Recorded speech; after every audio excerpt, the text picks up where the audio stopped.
My understanding is that you just were at the Department of Justice, and tomorrow you'll be at the Treasury Department. What are you communicating to the Trump administration officials?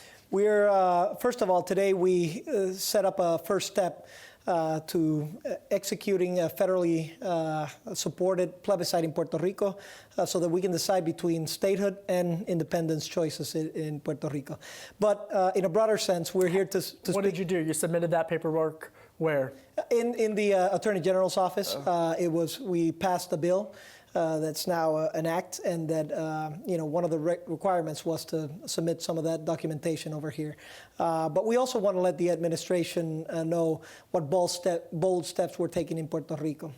In the past 53 days, we've enacted 14 bills, many of them pushing forward the agenda for fiscal responsibility, economic growth, and of course social well-being. We're a few days away from submitting the fiscal plan, so we're ready to present that to the world, and excited to show our progress and to let everybody know that there's a new dynamic, a new narrative in town. And Governor, let's talk about that plan that you will be making public on Tuesday. Now, the control board, you have said their plan would shrink the economy, and you've got some tough choices to make with this plan. In particular, if you're going to limit cost on healthcare or the university's funding. You're an MIT guy, you're an academic. What's it going to be? What are you going to decide between? Well, it's about being smart, right? It's instead of just looking for somewhere to cut, it's where we can find effective policy that will bring forth a better government. So let's talk about one of the buckets, which is right-sizing government. One of the alternatives is to reduce 30% of the workforce. Now, that would have a devastating effect on our economy, about 8 to 10% reduction on the economy. So what we're seeing is that Puerto Rico has a 131 agency structure. So there's a great opportunity to, instead of just slashing out to make ends meet, let's reduce the size of government and make it work. Be fiscally responsible, but also have a good output, a good result. So these are the strategies we're employing, and they're all going to be part of our strategy. And there's a great chart on the Bloomberg showing the beginnings of what many folks would argue is an economic turnaround for Puerto Rico. But there's also that $7 billion shortfall, and in particular, bondholders, who in May, Governor, as you know, could face new pressure on Puerto Rico to somehow pressure them. How do you negotiate a deal with bondholders? What is around the corner for bondholders? And how are you going to navigate that relationship, especially when this plan comes out on Tuesday? Right. Well, this plan is critical for that renegotiation effort. That's why, we've always had open lines of communications with the bondholders. I think that's critical. We've showed with our Willingness to Pay Act in Puerto Rico that we don't want to go into default. We want to make sure that if there is money available, we can pay that. But it's critical that we have a certified plan in order to push forward with the renegotiation. Do you need more concessions, though, Governor, from bondholders? Is that what I'm hearing? No, we need to sit down at the table and actually look at the numbers and see where we can go, get creative, look for different vehicles. I'm all for it. I'm all for that negotiation. What the bondholders didn't have in the past was visibility. They didn't have any transparency.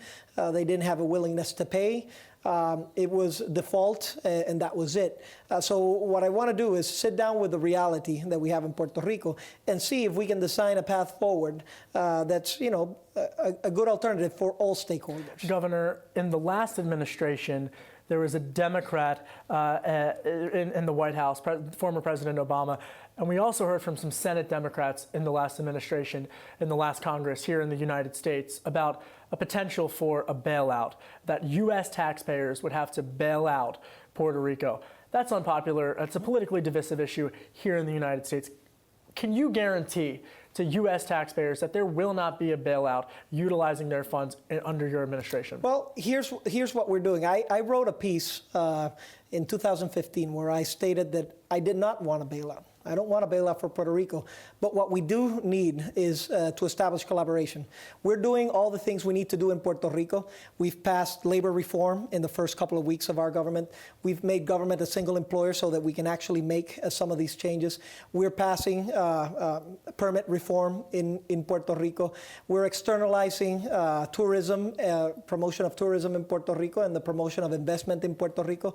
So we're doing all of the right things. We're being very aggressive and very bold. But there are some areas, such as healthcare, where even if we do make those reductions, there is still a gap.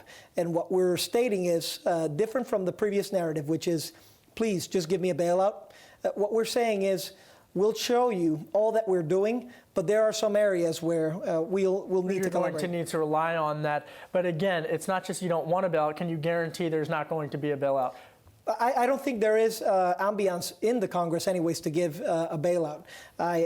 This is why I've taken responsibility for what's going on, and I want to make sure that we have a fiscal plan that's effective, but there is also a responsibility from Congress, just as with all the other 50 states. We are American citizens in Puerto Rico. We deserve that respect, and particularly when it comes to a matter such as healthcare, we need to take a consideration. That's number one. And number two, for every U.S. citizen that lives in Puerto Rico that moves to the States, it costs the federal government and the states 3 times as much to maintain and to attend to that citizen. So it is a practical matter. It is a socially beneficial matter. And like I said, you will be very hard-pressed to find a more rigorous fiscal agenda, more aggressive, more bold in the United States than what we have done, and we're committed to push it forward so that we can have great results for the people of Puerto Rico. Governor, we're going to leave it there. Thank you so much.